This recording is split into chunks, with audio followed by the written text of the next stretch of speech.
একটা গালাগালি, যে কোনো গালাগালি যখন কেউ রেগে গিয়ে দিচ্ছে, সেই গালাগালিটা ভীষণ নারী কেন্দ্রিক। মানে নারী মানেই ছবিটা কেমন ভেসে ওঠে আজও যদি সবাইকে প্রশ্ন করা হয়। হ্যাঁ, যে নারী শব্দটা শুনলে মানে আমরা কি ইম্যাজিন করি? নারী মানে প্রথম কথা সে ভোগ্য, তাকে ভোগ করা যায়। একদম। দ্বিতীয় কথা দুর্বল। দুর্বল। দ্বিতীয় কথা তার কোনো বাড়ি নেই, তার নিজের মাথা গোজার কোনো জায়গা নেই। জীবনের শুরুটা সে বাবার উপর ডিপেন্ডেন্ট, তারপরে সে তার স্বামীর ওপর ডিপেন্ডেন্ট, তারপরে সন্তানদের ওপর ডিপেন্ডেন্ট। অত্যন্ত অবলা একটা জীব, যার সঙ্গে যখন খুশি যা খুশি করা যায়। মেয়েরা না আইডেন্টিফাই করতে পারে না যে তাদের সাথে আদপেও কোনো অ্যাবিউজ হচ্ছে। তুমি যদি মানসিকভাবে সুস্থ হও না, তুমি অনেক শারীরিক বড় বড় রোগেরও প্রতিরোধ তুমি করে ফেলতে পারবে, লড়াইটা লড়তে পারবে। অনেক নারী আছে যে অত্যাচারিত হচ্ছে, কিছু ক্ষেত্রে পুরুষরাও হয়। তো সেক্ষেত্রে অনেকে থানায় যেতে ভয় পায়, থানায় যেতে পারছে না, কিংবা পুলিশের কাছ থেকে হেল্প পাচ্ছে না অনেক ক্ষেত্রে। সেক্ষেত্রে আপনাদের কাছে যদি যোগাযোগ করে, তাহলে সেক্ষেত্রে আপনারা আইনিভাবে সহায়তা প্রদান করে থাকেন কোনোভাবে? আমাদের অর্গানাইজেশনের একটা খুব ভাস্ট লিগাল টিম রয়েছে, যারা শহর থেকে শুরু করে গোটা ভারতবর্ষে, মানে লোয়ার কোর্ট থেকে শুরু করে হাইকোর্ট, সুপ্রিম কোর্টে প্র্যাকটিশনার যারা রয়েছে, তারা আমাদের এই সংস্থার সাথে জড়িত। তারা যে কোনো রকমভাবে আইনি সহযোগিতা প্রদান করবে, ছেলে মেয়ে নির্বিশেষে। আচ্ছা। এবার বিষয়টা হচ্ছে যে এই ছেলে বা মেয়েদের মধ্যে আজকের ডেটে ডোমেস্টিক ভায়োলেন্স খুব কমন একটা বিষয়। সেক্ষেত্রে যেহেতু আমি জেন্ডার বায়াসড হয়ে বলবো না, কারণ প্রচুর খবর আসে যেখানে প্রচুর ছেলে ডোমেস্টিক ভায়োলেন্সের শিকার। সেক্ষেত্রে আপনারা যদি প্রথম অবস্থাতেই থানা পুলিশ করতে ভয় পান, বা কোনো রকমভাবে আপনাদের মধ্যে থাকে যে আমি একটা ছেলে, আমি গিয়ে কি করে বলবো যে আমার উপর ডোমেস্টিক ভায়োলেন্স হচ্ছে, তাহলে আমাদের সাথে যোগাযোগ করুন। আমি আবার বলবো যে আমরা আপনাকে আইনি সহায়তা দেব, এবং এই থানা পুলিশ কিভাবে আপনাকে লড়াইটা করতে হবে, এই পুরো সাজেশনটা কিন্তু আমরা আপনাদেরকে সাহায্য করব। আপনাদের কাছে তো বিভিন্ন রকমের কেস আসে, দেখেনও তো। সেই জায়গা থেকে আপনাদের মানে অভিজ্ঞতা থেকে কি মনে হয়, সমাজে কি এখনো নারীদের সেই অত্যাচারটা আগের থেকে কমেছে, নাকি এখন পুরুষদেরটা বেড়েছে? অনেকে বলে যে আগের থেকে এখন পুরুষদের উপর অত্যাচারটা বেড়েছে। এই যে এই রিসার্চটা আপনাদের কাছে মানে কেমন আর কি মনে হয়, যে নারীরাই অত্যাচারিত হচ্ছে দিনের পর দিন, নাকি পুরুষদের ওপরেও এখন অত্যাচার হচ্ছে আর কি? মানে আপনাদের অভিজ্ঞতা থেকে কি মনে হয়? উভয়ের ওপরই হচ্ছে, কিন্তু বিষয়টা হচ্ছে দিনের শেষে আমরা একটা পুরুষতান্ত্রিক সমাজেই বসবাস করি। তাই একটা ছেলে যার উপর অত্যাচার হচ্ছে, সে যত সহজে সরব হতে পারে বা সে যত সহজে প্রতিবাদ করতে পারে, ভগবানের ক্ষমতা অনুযায়ী তার দৈহিক ক্ষমতাও অনেক বেশি, সে যতটা ভাবে নিজেকে সামলাতে পারে, একটা মেয়ে হয়তো সেভাবে পারে না। কারণ মেয়েরা বায়োলজিক্যালি একজন পুরুষের থেকে দুর্বল, ফিজিক্যালি তারা দুর্বল। তো সেক্ষেত্রে আর আমি প্রথমে মেয়েদের কথাটাই বলি, যেহেতু আমি মেয়েদেরকে নিয়ে কাজ করছি দীর্ঘদিন ধরে। মেয়েরা না আইডেন্টিফাই করতে পারে না যে তাদের সাথে আদপেও কোনো অ্যাবিউজ হচ্ছে। মানে এখনো সাধারণ মধ্যবিত্ত পরিবারে বা নিম্নবিত্ত পরিবারে বা শহরতলি বা গ্রামগঞ্জে খেতে পড়তে দিচ্ছে তো, মারধর করছে না তো, তাহলেই তুমি খুব সুখী। তো তো হয়তো সে খেতে পড়তে দিচ্ছে, হয়তো সে মারধর করছে না, কিন্তু সেই মেয়েটিকে উঠতে বসতে এমন কিছু বাক্য ব্যয় করছে, বাক্যের ব্যবহার করছে, বা এমন কিছু কুরুচিকর মন্তব্য করছে সেই মেয়েটিকে, বা সন্দেহের পরিমাণ এমন তীব্রতর জায়গায় চলে যাচ্ছে যে মেয়েটি আস্তে আস্তে দিনের পর দিন গুটিয়ে যাচ্ছে। এটাকে মেন্টাল টর্চার বলে। হ্যাঁ, সাংঘাতিক। ফিজিক্যাল অ্যাবিউজের আগেও মেন্টাল অ্যাবিউজকে আইডেন্টিফাই করা ভীষণ দরকার। তুমি যদি মানসিকভাবে সুস্থ হও না, তুমি অনেক শারীরিক বড় বড় রোগেরও প্রতিরোধ তুমি করে ফেলতে পারবে, লড়াইটা লড়তে পারবে। কিন্তু আমাদের দেশে এখনো আমরা মেন্টাল হেলথ নিয়ে কথা বলি না। আমরা এই মেন্টাল অ্যাবিউজ, এই ভার্বাল অ্যাবিউজ, যেটা আমি বলতে পারি আমরা শহরের, আমরা ধরো কাজকর্ম করছি, তুমি আজকে একটা এত সুন্দর টক শো অ্যারেঞ্জ করছো, কাজ করছো, সাধারণ বাসে ট্রামে অটো করে যাবে, একটা গালাগালি, যে কোনো গালাগালি যখন কেউ রেগে গিয়ে দিচ্ছে, সেই গালাগালিটা ভীষণ নারী কেন্দ্রিক। আমি সেই গালাগালিগুলোর কথা বলছি না, আমরা সবাই জানি, আমরা এটা প্রতিনিয়ত ফেস করি। তো এই মেয়েদেরকে না খুব নিম্ন চোখে, খুব ছোট চোখে দেখা হয়।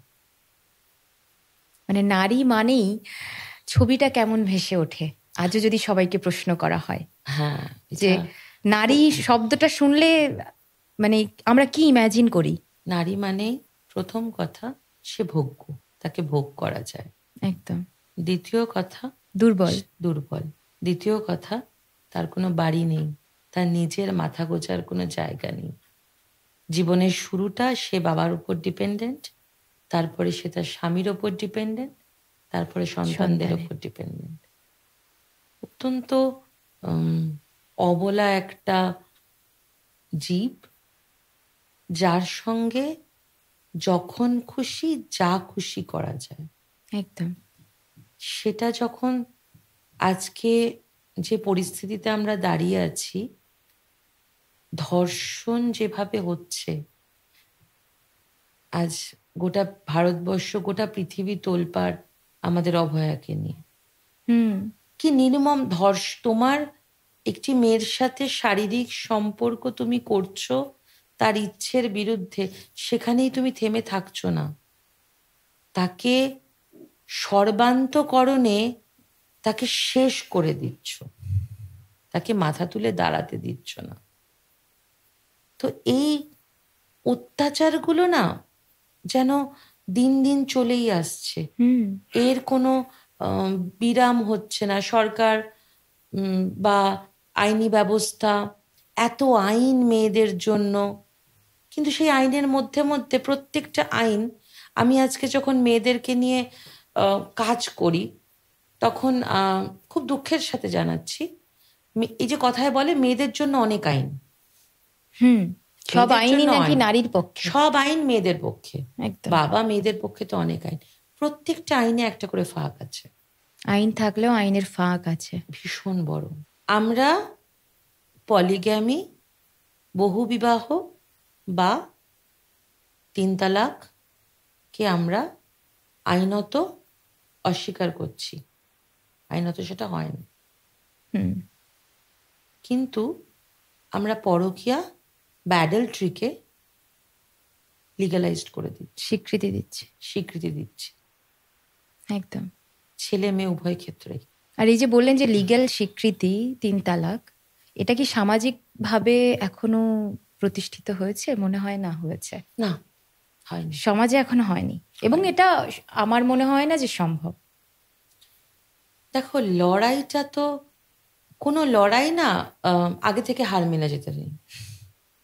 আমার মনে হয় আমাদের মেয়েদের ওপর এত অত্যাচার হয়তো, কিন্তু ভগবানের সৃষ্টি বা আল্লাহর সৃষ্টি বা যারই সৃষ্টি বলো, প্রকৃতির সৃষ্টি, আমাদের মেয়েদেরকে না অদ্ভুত জীবনী শক্তি দিয়েছে ভগবান কোথাও থেকে। লড়াইটা কিন্তু আমরা লড়ছি। একদম। যে ঘরের বউটা প্রত্যেক দিন মার খাচ্ছে বা গালাগালির শিকার হচ্ছে, সে হয়তো প্রতিবাদ করছে না, সে হয়তো সোচ্চার হচ্ছে না, সে হয়তো থানা পুলিশ করছে না, কিন্তু লড়াইটা সে লড়ছে। সে তার ঘরের মধ্যে থেকে লড়াই করছে। কারণ আমরা ছোট্টবেলায় শিখেছি সার্ভাইভাল ফর দ্য ফিটেস্ট। এই যে প্রতিনিয়ত আমাকে ঘর থেকে ঘরে বাইরে সব জায়গায় লড়াইটা করতে হচ্ছে। হ্যাঁ, তুমি বলবে তাহলে পুরুষদের কি কোনো লড়াই নেই? লড়াই আছে, পুরুষদেরও প্রচুর লড়াই আছে। কিন্তু এই যে সমাজ ব্যবস্থা, এই সমাজ ব্যবস্থায় পুরুষদের লড়াইটা হয়তো খুব বেশি না হলেও কিছু শতাংশ কম, কিন্তু একটা মেয়ের কিন্তু লড়াই তার ঘরে বাইরে সব জায়গায়। সবচেয়ে বড় দুর্ভাগ্য মেয়েদের জন্য, বায়োলজিক্যালি মেয়েরা এমনভাবে তৈরি হয়েছে যে যেখানে সেখানে যখন তখন যে মানে নিজের ইচ্ছে মতো পদক্ষেপ নিতে পারবে না। সরকার বলে দিচ্ছে মেয়েরা নাকি রাতে কাজ করবে না। কেন? আজকের ডেটে বিপিও সেক্টরে বহু মেয়ে কাজ করে। মানে একটি মেয়ে রাত্রেবেলা কাজ করে ফিরবে গাড়ি করে, সে নিরাপদ নয়, রাস্তায় তার কিছু হয়ে যেতে পারে। তাহলে প্রশ্নটা সমাজ ব্যবস্থাকে করুন, প্রশ্নটা মানসিকতাকে করুন। মেয়ে মানেই সে ভোগ্য, মেয়ে মানেই তার সাথে যা ইচ্ছা করা যায়, মেয়ে মানেই সে দুর্বল, তাকে যেভাবে ইচ্ছা পিষে ফেলা যায়, নয় তার ওপর শক্তি প্রদান করে আমি গায়ে মারধর করে তার উপর অত্যাচার করে তাকে কটু কথা বলে তাকে নোংরা কথা বলে ছোট করে দিলাম। সে চুপ করে ঘরের কোনায় বসে চোখের জল ফেললো, আবার দিনের শেষে ঘরের সকলের জন্য খাবার তৈরি করে খেতে দিল। তার মানসিক সুস্থতার কথা ভাবার কেউ নেই, কেউ নেই। আর কিছু ক্ষেত্রে এরকমও দেখা যায় যে পুরুষ মানুষের দ্বারা যতটা মানে ডমিনেটিং হচ্ছে, মানে তার সেক্ষেত্রে অনেক মহিলারাই দায়ী আবার মেয়েদের অত্যাচারের জন্য। হ্যাঁ, এটা তো সমাজ ব্যবস্থা। আমি যে কথাটা বলছি পুরুষতান্ত্রিক সমাজ।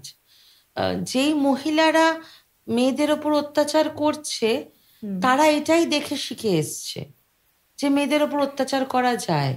তাদেরও মাইন্ডসেট, তাদের মাইন্ডসেটটাই ওরকম, তাদের মাইন্ডসেটটাই ওরকম যে মেয়ে মানেই সে মানিয়ে নেবে নয় মেনে নেবে। এই দুটো শব্দ আমার মনে হয় প্রত্যেকটা মেয়ে নিজের জীবদ্দশায় কয়েক লক্ষবার শোনে। একদম। মেনে নাও, মানিয়ে নাও, মানিয়ে নাও। কেউ বলে না টেনে একটা চড় মেরে দাও। মানে অনেক মেয়েই জানেই না যে মেন্টাল হেলথ বলে কিছু একটা হয়, মানসিক স্বাস্থ্যের যত্ন নেওয়া উচিত। এটা অনেকেই বোঝেনও না এখন। এটা তো 100 ভাগের 100 বা 100 কথা।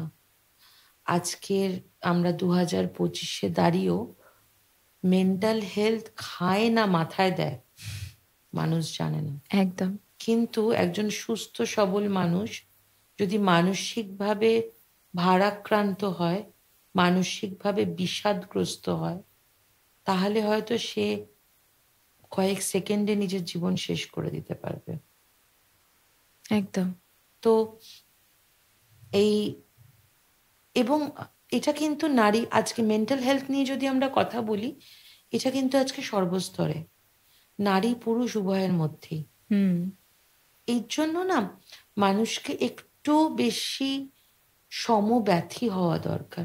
আজকের দিনে মানুষ সব করছে, রোজগার করছে, ভালো জামা কাপড় পরছে, ঘুরে বেড়াচ্ছে, ভালো গাড়ি ব্যবহার করছে, ভালো বাড়িতে থাকছে, খুব সুন্দর ইন্টেরিয়র ডিজাইনিং করে বাড়ি তৈরি করছে।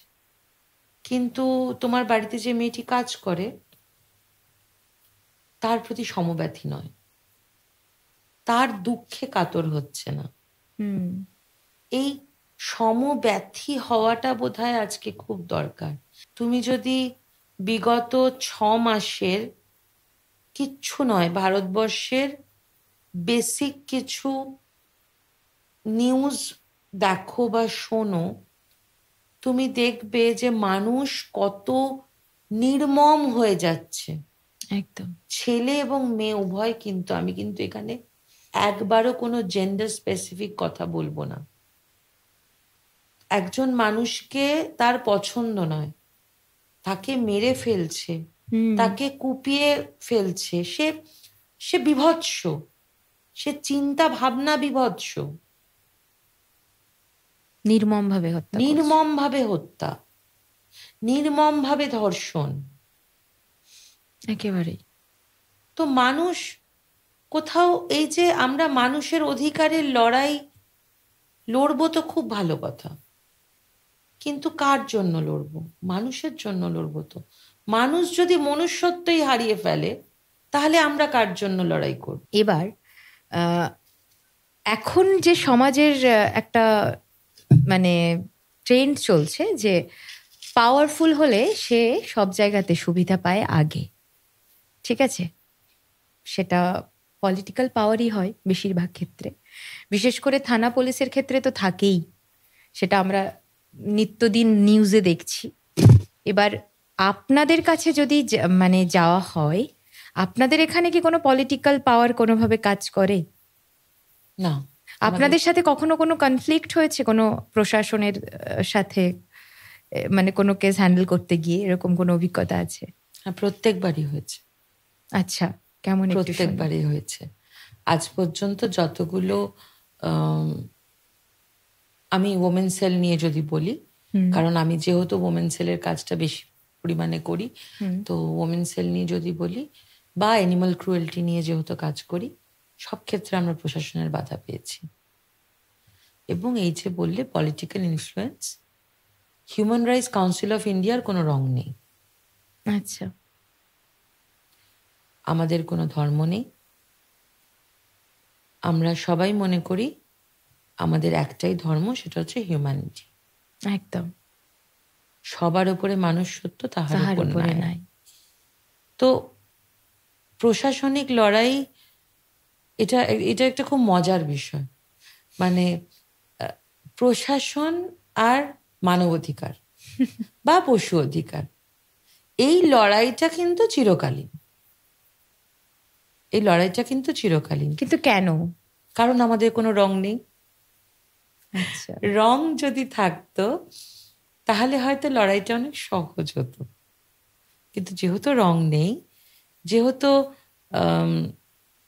আমার একটি অ্যানিমাল ফিডারের কথায় আসি, আমরা একটা কেস হ্যান্ডেল করেছিলাম যেখানে একটি অ্যানিমাল ফিডারের ওপরে তাকে রাস্তায় ফেলে, একটি মেয়ে অ্যানিমাল ফিডার, বাচ্চা মেয়ে, কলেজে পড়াশোনা করে, নিজের পকেট মানির টাকায় রাস্তার কুকুর বিড়ালকে খাওয়ায়, তাদের ট্রিটমেন্ট করে, খুব ভালো কাজ করছে, বিভিন্ন এনজিওর সাথে যুক্ত আছে যেখানে তাদের স্টেরিলাইজেশন সব রকম কিছু করছে। সেই মেয়েটিকে কোনো একটি পার্টিকুলার পরিবার রাস্তার মধ্যে চুলের মুঠি ধরে মারে। বাপরে। এবং সেই সমস্ত ভিডিও ফুটেজ সমস্ত কিছু আমাদের কাছে আসে। এবং আসার পরে আমরা যখন কেস করতে যাই, কারণ এটা তো একটা মেয়ের ওপর নিগ্রহ হয়েছে এবং একজন পশুপ্রেমীর ওপর নিগ্রহ হয়েছে, এখানে নারী সুরক্ষা এবং পশু সুরক্ষা দুটোই বিঘ্নিত হয়েছে। সেক্ষেত্রে কিন্তু প্রথম অবস্থায় প্রশাসন আমাদের সহযোগিতা করে না। আচ্ছা। কেসটাই রেজিস্টার করতে চায় না,